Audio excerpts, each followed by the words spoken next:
안녕하십니까. 평생투자 파트너입니다. 10월 10일 수요일입니다. 오늘 방송할 내용은 일단 냉정하자라는 이야기를 먼저 하고요. 일단 현재 시장을 한번 좀 정리할 필요가 있다라는 좀 생각을 하고요. 그 다음에 그러면 어떻게 할 것이냐라는 것, 어떻게 대응하는 것이 좋을까라는 것, 이런 이야기를 좀 해보겠습니다. 일단 오늘 시장은 외인들의 물량이 꽤 많이 나왔습니다. 외인들의 물량이 꽤 많이 나왔고 아주 강한 하락입니다. 강한 하락이고 코스피 같은 경우에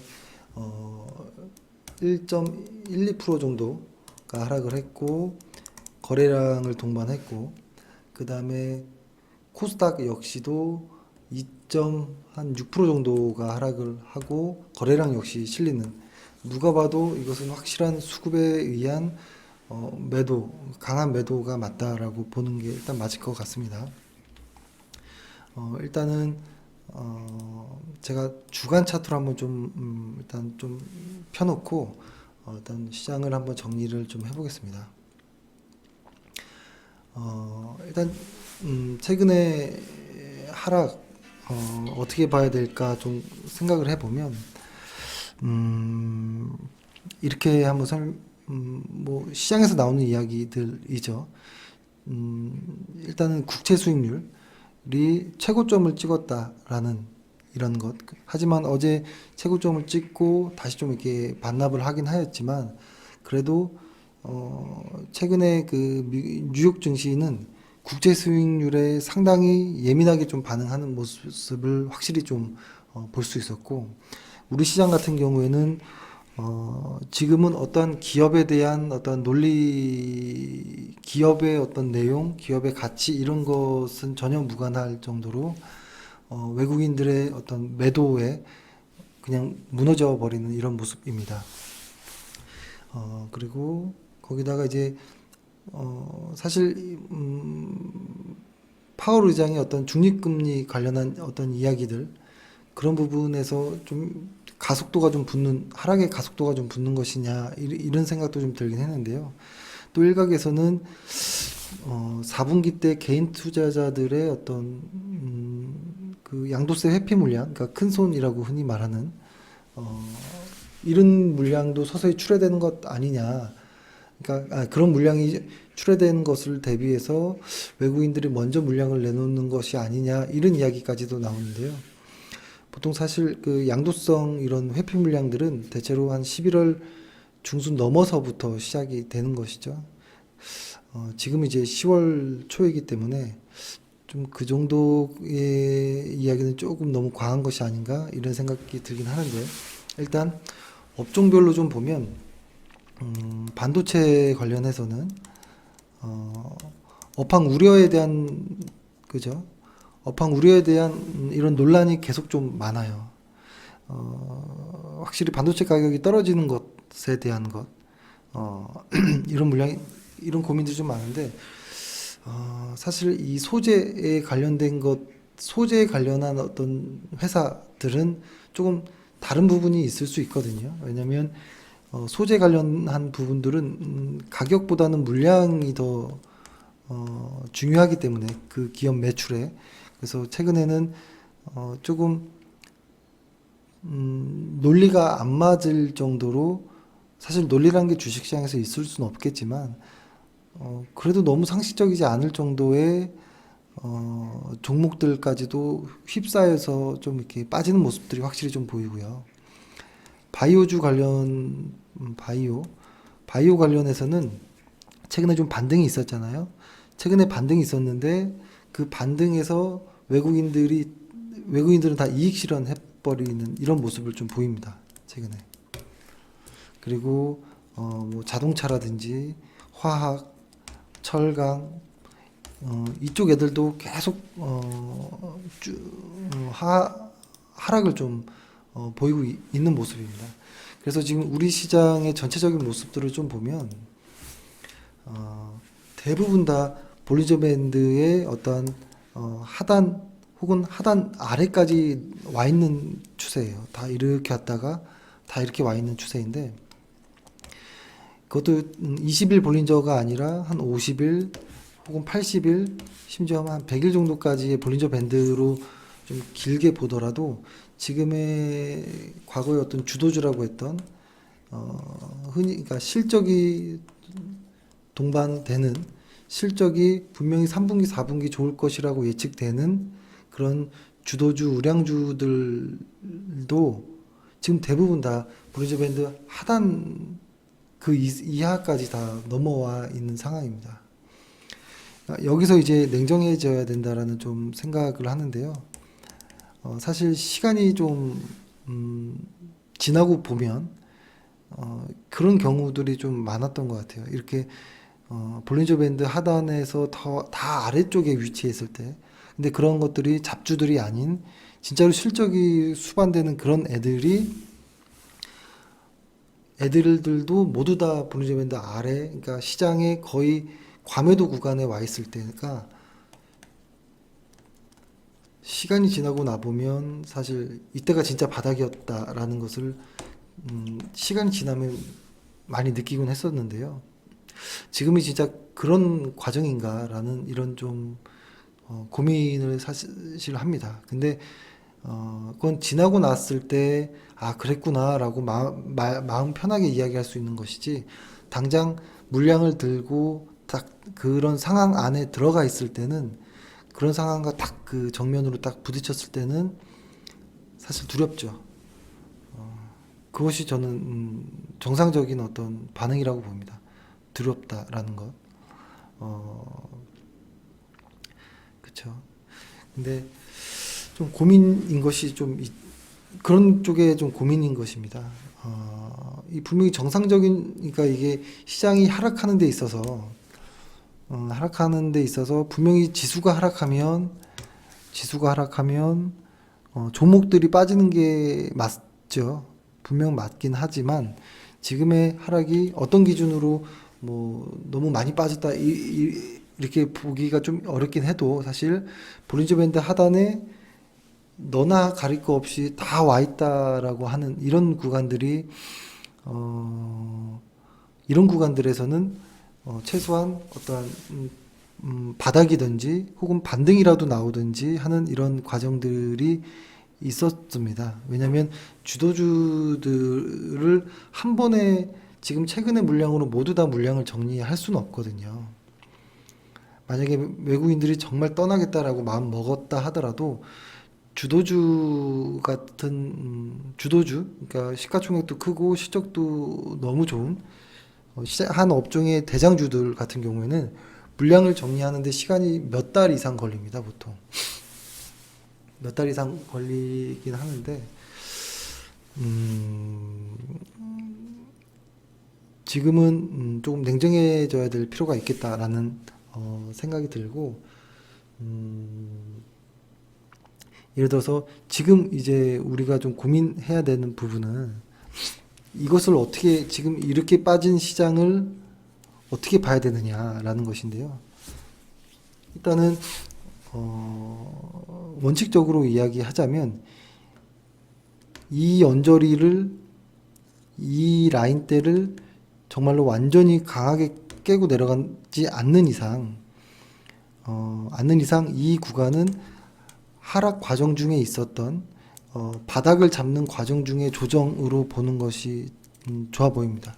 하락 과정 중에 있었던 바닥을 잡는 과정 중에 있는 조정. 좀 말이 좀 어감이 이상할 수 있는데요. 뭐 이런 것이라고 좀 느껴집니다. 뭐 과거를 좀 보자면 너무 길긴 한데요. 한 요 정도에서만 좀 끊어서 보면 이 긴 하락의 어떠한 끝에서 이런 과정들이 이렇게 나올 때가 있습니다. 보통 이렇게 상승하는 듯 빠져버리는 이런 과정들. 근데 지금이 꼭 그런 과정이냐라고 확신할 수는 없어요. 왜냐하면 일단 실적 1분기, 2분기, 3분기, 4분기로 보고 내년에 또 1분기, 2분기, 3분기, 4분기로 봤을 때 지금의 실적이 어떤 좀 가장 최고치가 아니냐라는 어떤 실적 피크와 관련된 이야기들이 조금씩 나오고 있거든요. 미국 같은 경우에도 그런 이야기들이 나오고 한국 시장은 최근에 나오는 어떤 예상치들, 그러니까 잠정치 나오기 전에 이런 예상치들을 보면 매출이 많이 줄었어요. 그러니까 영업이익과 순이익은 조금 느는 쪽도 보이긴 하지만 매출이 확실히 많이 주는 모습이 보입니다. 매출이 주는데 영업이익과 순이익을 쥐어짜서 올리는 것은 사실 바람직해 보이지는 않거든요. 그렇기 때문에 여러 가지 고민이 있습니다. 사실 이게 우려스러운 부분이 사실은 실적이 혹시 피크냐라고 봤을 때 만약에 근데 이 피크 논란은 좀 전부터 많이 이야기는 했었죠. 2017년이 가장 좋을 것이고 2018년이 이렇게 됐었죠. 2016년보다 17년도의 실적이 좋을 것이고 18년도는 실적이 좀 안 좋을 것인데 다만 3, 4분기에는 조금 1, 2분기보다는 실적이 좀 나아질 것으로 보인다 정도까지. 그리고 내년 역시 2019년도에도 그저 그럴 것 같은 실적을 예상했고 2020년도에는 실적이 좀 좋아지지 않을까? 뭐 이런 정도로 예측은 하고 있었는데요. 그래서 지금 만약에 실적이 피크라고 했을 때 실적을 따라서 주가가 더 하락할 것인지 혹은 이러한 어떤 과정들을 미리 주가가 이렇게 선반영하는 것이 아닌가라는 이런 생각들. 아직까지 저는 하락에서 바닥을 잡는 과정 중에서 조정이라고 생각하고 있고 선반영되는 부분이 아닐까라는 생각이 조금 더 크긴 한데요. 그건 좀 알 수는 없겠지만 일단은 주가가 뒤늦게 가는 경우보단 언제나 항상 빠르게 움직였던 경험이 있기 때문에 사실 지금 우리가 예상할 정도의 이러한 실적 예측치들은 모두 시장에서 반영되어 있다라는 생각을 좀 하긴 합니다. 그럼에도 실적에 대한 좀 우려가 확실히 좀 있고요. 그 다음에 어떤 미국채 수익률이 그 다음 두 번째는 좀 안정권에 들어와야 된다라는 생각이 합니다. 지금 좀 불쑥 튀어 올라오긴 했는데요. 이것이 조금 더 안정권에 들어와야 된다라는 생각. 그리고 우리 입장에서 외국인들의 수급이 조금 호전되려면 환율 역시 좀 안정되어야 한다라는 생각. 이 정도가 좀 중요한데요. 사실 이게 추석 이전에는 이러한 고민은 그렇게 많이 하진 않았던 것 같아요. 왜냐면 이쪽에서 3%, 마의 3%를 진짜로 넘어갈까라는 의구심이 좀 있었고, 환율은 조금 괜찮아지지 않을까, 안정되지 않을까라는 생각을 했는데, 지금 오면, 지금 며칠 만에, 미국채 수익률이 3%를 넘어버려서 3.2가 넘어버리는 이런 상황이 왔죠. 어제 날짜로 보니까 한 3.208 정도까지 와 있는데, 그리고 환율 역시도 꼭 상승하기 일보 직전처럼 뭐 이렇게 이런 좀 모습이에요. 뭐 차트를 사실 환율을 차트로 보는 것도 조금 우습긴 해도 한번 본다면 마치 주가가 돌파하기 일부 직전처럼 이렇게 모양이 생긴 것이 이거 너무 좀 불안해 보이는데 이런 생각까지도 좀 듭니다. 그래서 좀 고민되는 부분이 많습니다. 고민되는 부분은 확실히 좀 많이 있다. 다만 아직 확실히 결정하기에는 좀 이른 감이 살짝 있다. 빠르면 이번 주 안에 혹은 다음 주라도 추세가 조금 결판 날 것 같은 생각이 드는데요. 일단은 그 전까지 만약에 하락 추세를 이렇게 생긴 것을 하락 추세라고 봤다면 이런 것이겠죠. 만약에 이렇게 잘라서 요때 매도를 한다든지 그죠? 이때 매도가 안 되면 반등하는 요때 매도한다든지 요런 구간대 하락에서는 매도를 보통 많이 하죠. 근데 지금은 약간 요 정도의 아이고 좀 너무 한 요 정도에 와 있는 아주 간당간당한 모습이긴 해요. 하지만 이 공간에서 빠지고 이렇게 갈지 다시 이렇게 흘러 올라갈지는 아직은 결정되어진 건 아니라고 봅니다. 그래서 지금 이렇게 버티는 것이 무모한 것인지 이에 대한 이런 고민들도 좀 있긴 하지만 사실 가장 겁나는 것은 하락 추세를 깨고 내려가는 게 겁나는 것이 아니고요. 이 하락 추세를 실제로 깨는 것 자체가 겁나는 게 아니고 깨기도 전에 원칙을 어기고 미리 겁먹어서 투매 심리로 원칙을 어겨서 매도할까봐 저는 그게 더 오히려 겁난다라는 생각이 듭니다. 그래서 지금 코스피가 이 언저리 아슬아슬한 위치에 와 있는데 원래대로 한다면 여기서 바닥을 잡고 이렇게 일간 차트로 한번 볼까요? 일간 차트로 보면 조금 줄여서 확실히 볼게요.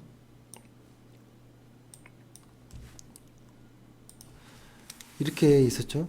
이 그날이 나왔던 이 공간을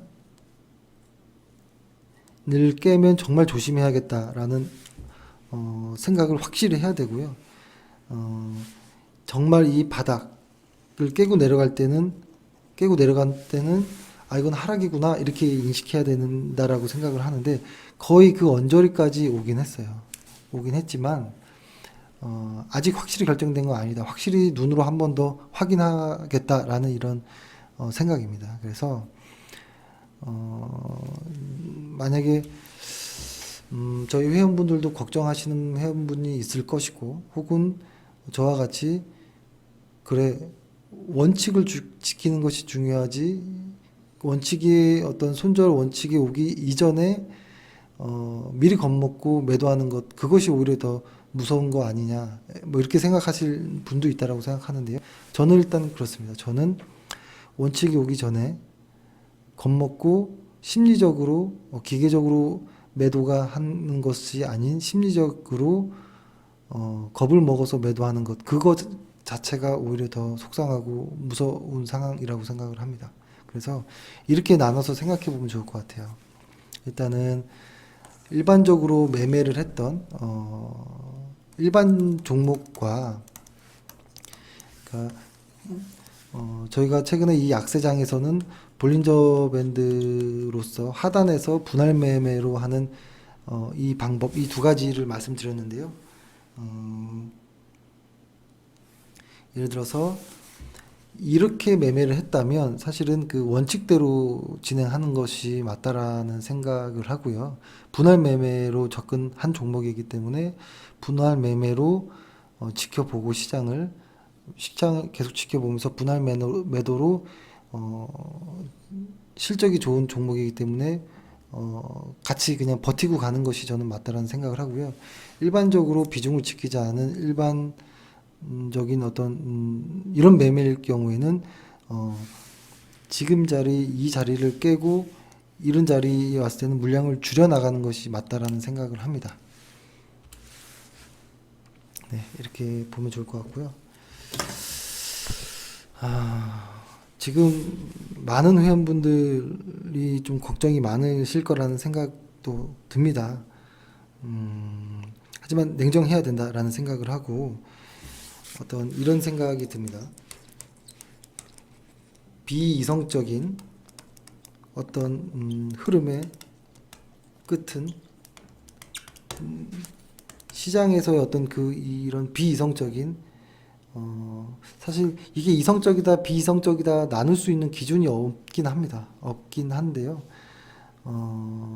그래도 일단 비이성적인이라는 표현을 해볼게요. 왜냐하면 실적과 무관할 정도로 움직이고 있기 때문에 비이성적인 어떤 실적의 흐름의 끝은 무엇일까라는 고민을 해 보셔야 돼요. 그 끝이 그것은 완전히 끝이다, 파멸이다 라는 생각을 한다면 물량을 줄여 나가는 것이 심리적으로 안정이 될 것이라는 생각을 하고요. 저 같은 경우는 비이성적인 어떤 흐름의 끝은 정상이라고 생각합니다. 정상화. 다시 돌아올 것이다 라는 생각을 하고 있기 때문에 일단은 좀 담담하게 애써 좀 냉정하게 좀 시장을 보려고 노력을 하고 있습니다.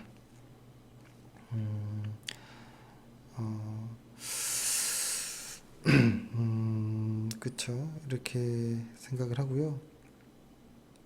그리고 그러니까 지금 예를 들어서 한번 좀 설명을 짧게 해볼까요? 예를 들어서 설명을 해보면 최근에 어느 정도로 시장이 이렇게 힘들 정도냐라고 생각해 보면 스튜디오 드래곤 같은 경우에도 지금 볼린저 밴드 하단까지도 지금 근접하려고 하고요. 지금 고가 대비해서 고점 대비해서 꽤 많이 빠진 상황이에요. 지금 현재 오늘 가격 하면 근데 스튜디오 드래곤 같은 경우는 보면 뭐라고 할까요? 이 회사는 3분기, 4분기 실적이 좋습니다. 그렇죠? 일단은 CJ그룹은 일단은 그 미디어 시장을 완벽하게 이제 장악했다라고 볼 수 있다라고 생각합니다. 이제 여기를 넘볼 수 있는 어떤 미디어 그룹은 국내에선 나오기 힘들 거라는 생각이 들고요. 아무리 좋은 컨텐츠가 있다 하더라도 틀어줄 매체가 있어야 된다라는 생각을 하고, 근데 CJ그룹은 그것을 등에 업고 있는 어떤 그 스튜디오 드래곤의 입장에서는 거의 완벽한 어떤 조건을 갖추고 있다라는 생각을 하고, 자금력 역시도 충분하거든요. 거기에다가 영향력 있는 우수한 이런 작가들과 감독이 있고, 그렇죠? 근데 이런 종목 역시도 실적이 좋음에도 불구하고 이렇게 빠지고 횡보하는 이런 모습을 보입니다. 이 볼린저 밴드 하단이 요 언저리인데 거의 다 왔어요, 보통.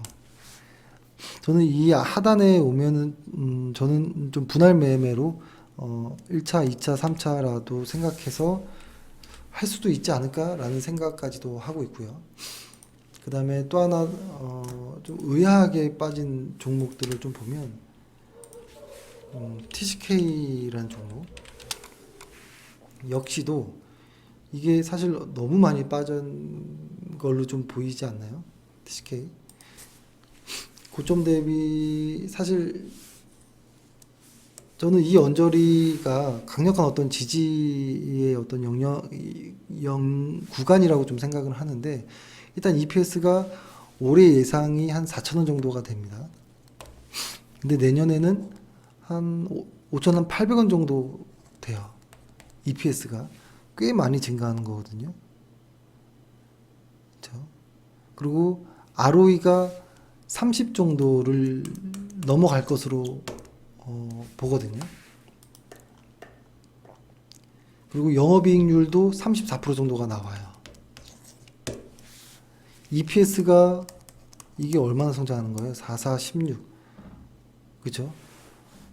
와, 40% 이상이 성장하는 거죠. EPS가 40% 이상이 성장하고 ROE가 30%가 넘고 영업이익률이 34%가 넘는, 그리고 계속 증설을 하는 이런 회사가 이렇게 허무하게 계속 빠지고 있다라는 것은 확실히 좀 비이성적인 모습이 좀 있다라는 생각을 합니다. 왜냐하면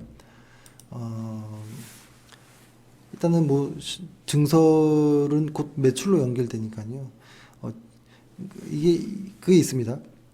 나중에 그 뭐 어떤 변동비나 고정비에 대한 설명을 좀 할 시간이 있겠지만, 일단 증설을 하게 되면 매출 원가가 떨어지는 부분이 높아요.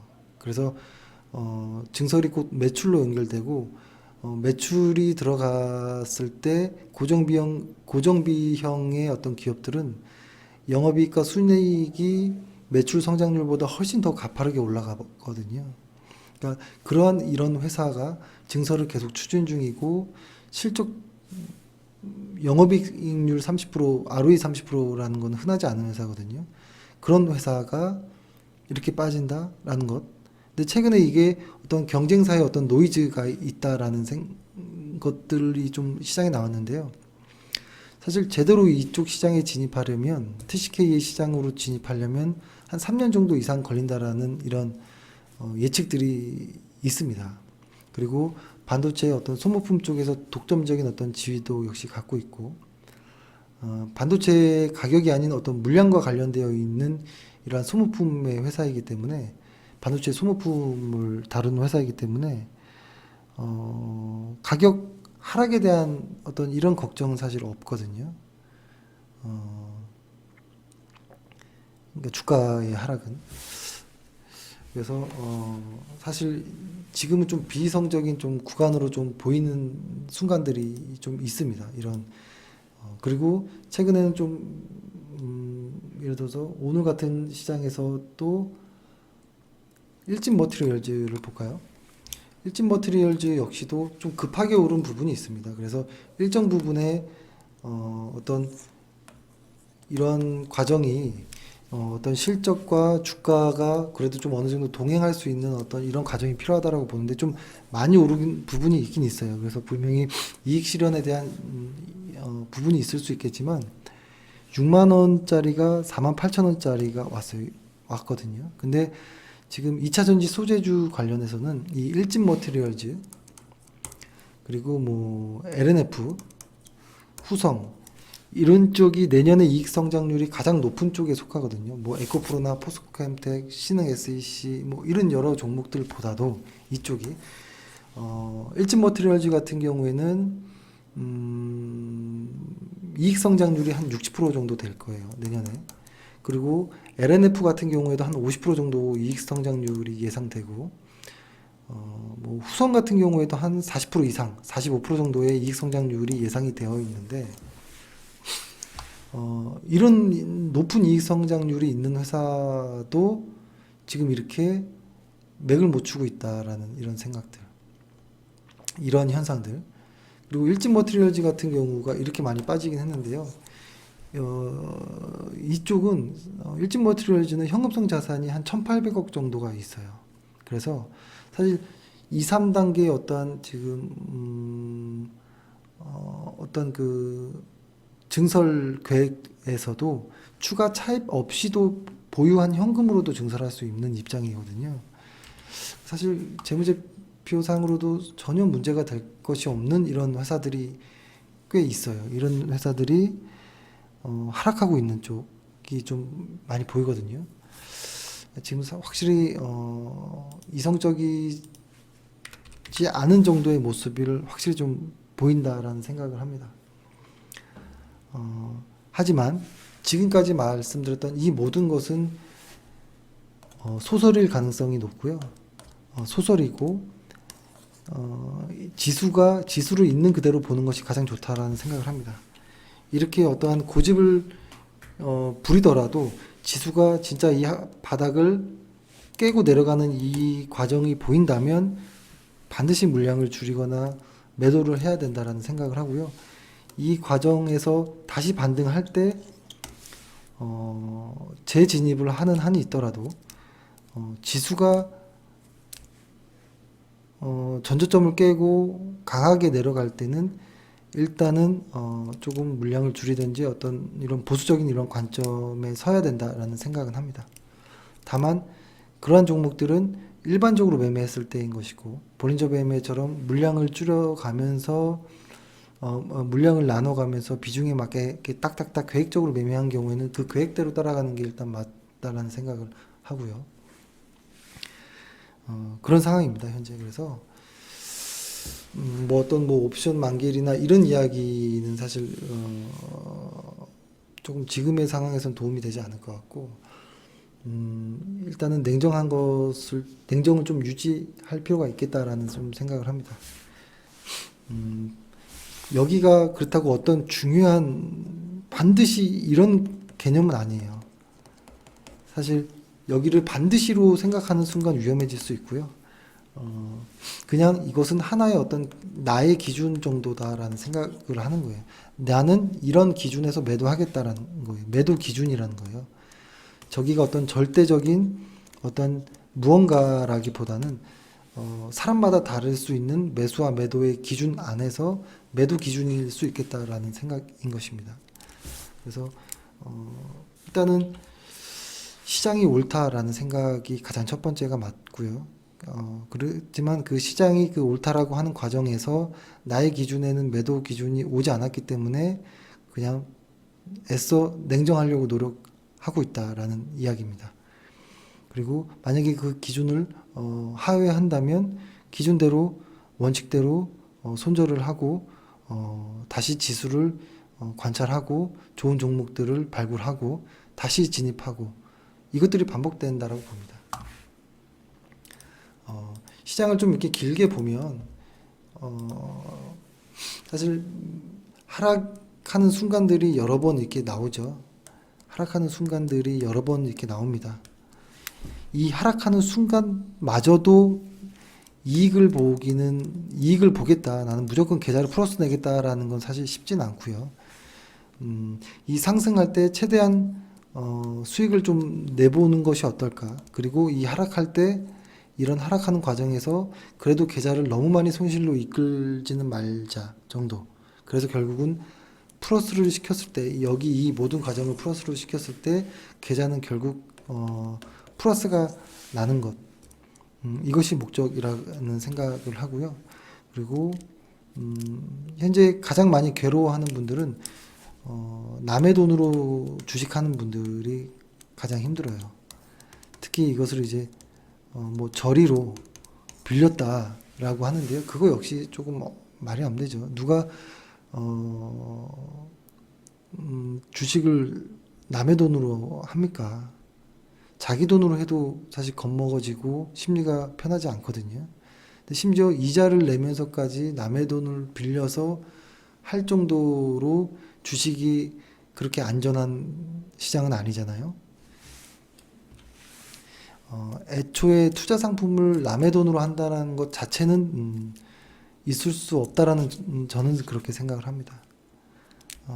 너무 시장을 쉽게 보는 것이 아닌가라는 생각도 들면서 그 정도의 어떠한 실력이 있을 정도면 사실 남의 돈을 빌리지 않습니다.